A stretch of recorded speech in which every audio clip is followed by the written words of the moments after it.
আলবদর রাজাকার আলশামস বাহিনী বানিয়ে আমাদের একদিকে গণহত্যা, পাকিস্তানি হানাদার বাহিনীকে সহযোগিতা করা, অপরদিকে বুদ্ধিজীবীদের হত্যা করেছিল, যারা সেই ডিসেম্বর মাসের 14 তারিখ মানে 10 তারিখ থেকে 14 তারিখ পর্যন্ত কয়েক শত বুদ্ধিজীবীকে নির্মম ভাবে হত্যা করে। আমি তাদেরও হত্যার শান্তি কামনা করি, মাগফিরাত কামনা করি।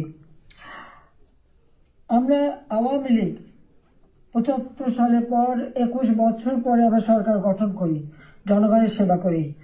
2009-2008-এর নির্বাচনে আমরা জয়ী হই। সেই নির্বাচনে আওয়ামী লীগ এককভাবে 233টা সিট পায়, আর বিএনপি পেয়েছিল মাত্র 30টা সিট।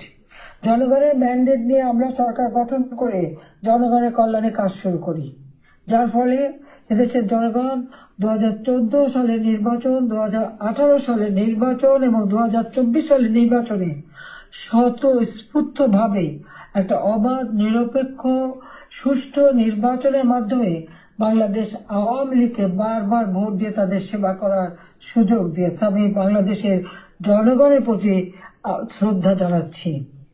দুর্ভাগ্যের বিষয় হলো 2024-এ সরকার গঠন করার পর আমরা সব দেশকে এগিয়ে নিয়ে যাচ্ছি।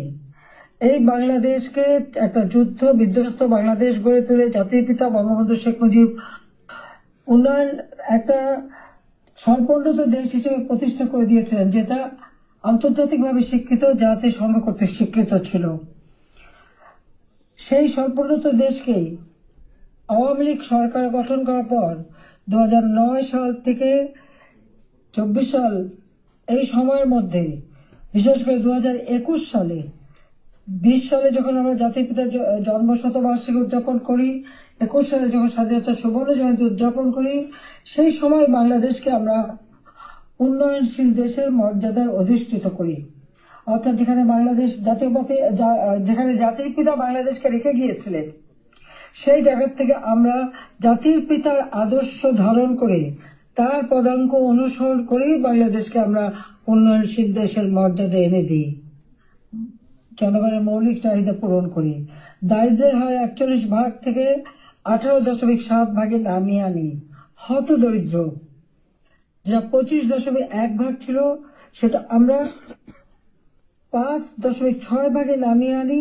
আমাদের লক্ষ্য ছিল বাংলাদেশ সম্পূর্ণভাবে অতি দারিদ্র মুক্ত হবে, আর সেই লক্ষ্য নিয়ে ব্যাপক কর্মসূচি বাস্তবায়ন করি। প্রতিটি গ্রামকে শহরে রূপান্তর করি, ঘরে ঘরে বিদ্যুৎ পৌঁছে দিই, খাদ্য নিরাপত্তা নিশ্চিত করি, দরিদ্র মানুষের জন্য বিনা পয়সা খাদ্য বিতরণ, মধ্যবিত্ত নিম্নবিত্ত তাদের জন্য, এখন নিম্নবিত্তদের জন্য 15 টাকায় চাল, আর মধ্যবিত্ত বা স্বল্প আয়ের তাদের জন্য 30 টাকা চাল যাতে কিনতে পারে এবং ডাল, তেল, লবণ সহ কিনতে পারে। 1 কোটি পারিবারিক কার্ড আমরা তৈরি করে দিই টিসিবির মাধ্যমে, যাতে যারা ফিক্সড ইনকাম গ্রুপ, সীমিত আয়ের মধ্যে দিয়ে চলতে হয়, তাদের জন্য এই দ্রব্যমূল্যের উচ্চ মূল্যে তারা যেন কোনো মতে কষ্ট না পায়, সেদিকে লক্ষ্য রেখে আমরা সেই পদক্ষেপ নিয়েছিলাম। আমাদের লক্ষ্যই ছিল ক্ষুধা দারিদ্র্যমুক্ত বাংলাদেশ গড়ে তোলা। গৃহহীন ভূমিহীন মানুষকে আমরা বিনা পয়সায় ঘর করে দিই।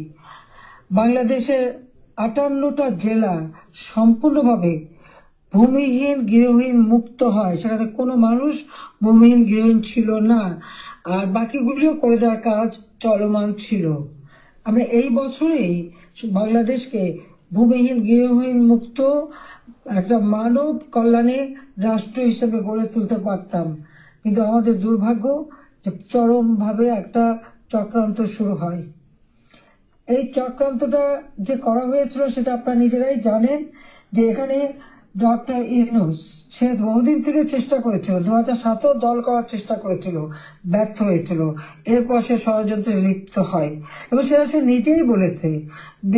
যখন জাতিসংঘে গিয়েছিল বিল ক্লিন্টন ফাউন্ডেশনের এক অনুষ্ঠানে বিল ক্লিন্টনের সঙ্গে পরিচয় করার সময় সে বলেছিল যে 2024-এ জুলাই 7 তারিখ থেকে যে কোটা আন্দোলন শুরু হয়, এটা কোনো ছাত্র জনতার আন্দোলন ছিল না, এটা ছিল তার মেটিকুলাসলি ডিজাইন করা একটা পরিকল্পিতভাবে আন্দোলন, যার মাধ্যমে আমাকে ক্ষমতাচ্যুত করে এবং তার মাস্টার মাইন্ড দিয়ে সে পরিকল্পনা করেই এটা করেছিল। কথাটা বাস্তব, কারণ কোনো কোটা ছিল না, সব দাবি মানা হয়ে গেছিল। কিন্তু দাবি মানার পরেও কেন আন্দোলন চলে?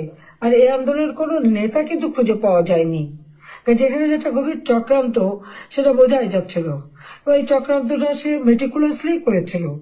তার চক্রান্ত 1, 2, 3 অর্থাৎ ABC, এভাবেই ডি, এভাবেই তার পরিকল্পনা করা। প্রথমে আন্দোলন সে সফল করলো, এরপর সব জ্বালা পোড়াও।